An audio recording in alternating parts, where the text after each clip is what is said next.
Bonjour à tous, bienvenue sur le podcast Ça coule de source.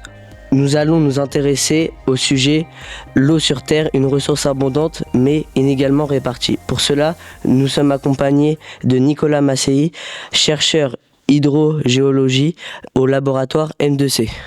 On estime que 2 à 4 milliards de personnes dans le monde n'ont pas accès à l'eau douce. Comment expliquez-vous cette situation ? Alors, vous avez le sujet de votre question, c'est le fait que l'eau est inégalement répartie sur Terre. Donc, on sait très bien qu'en fonction des endroits sur la planète, l'eau potable est plus ou moins facile d'accès pour des raisons qui sont des raisons naturelles. Par exemple, les précipitations sont pas assez abondantes ou bien les nappes se rechargent pas suffisamment. Et puis ensuite, on a des questions qui sont liées à ce qu'on appelle les infrastructures, c'est-à-dire les moyens, les aménagements qu'on est capable de mettre en œuvre pour pouvoir exploiter l'eau souterraine, l'eau potable, ou l'eau de surface d'ailleurs, ce qui requiert du financement, de l'argent, des moyens, et c'est ce qui explique qu'en certaines régions du monde, on a un accès plus ou moins facile à l'eau potable ou l'eau d'irrigation. Dans ce cas, n'est-il pas possible de dessaler les océans pour que tout le monde ait accès à l'eau potable ? Ça répondrait ce problème non. Alors, le dessalement des eaux marines, c'est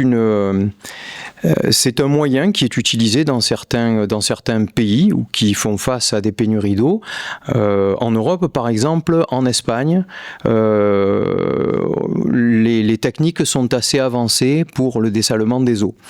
Le problème de cette technique-là, c'est que elle est très consommatrice d'énergie, d'une part, et d'autre part, elle n'aide pas à résoudre le problème de la gestion des eaux douces qui sont disponibles et qu'il faut essayer de préserver, soit d'un point de vue de leur qualité, c'est-à-dire qu'il ne faut pas les polluer, soit du point de vue de leur quantité, c'est-à-dire qu'il faut veiller à ne pas les surexploiter.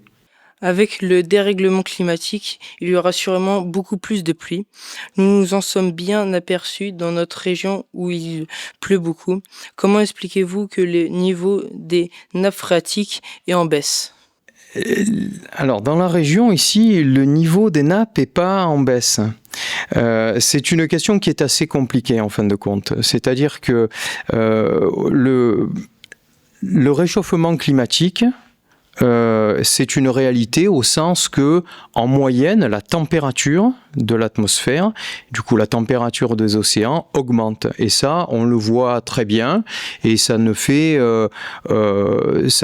aucun doute. Ce qui est plus compliqué, c'est d'estimer l'impact sur les autres paramètres climatiques et les autres paramètres du cycle de l'eau.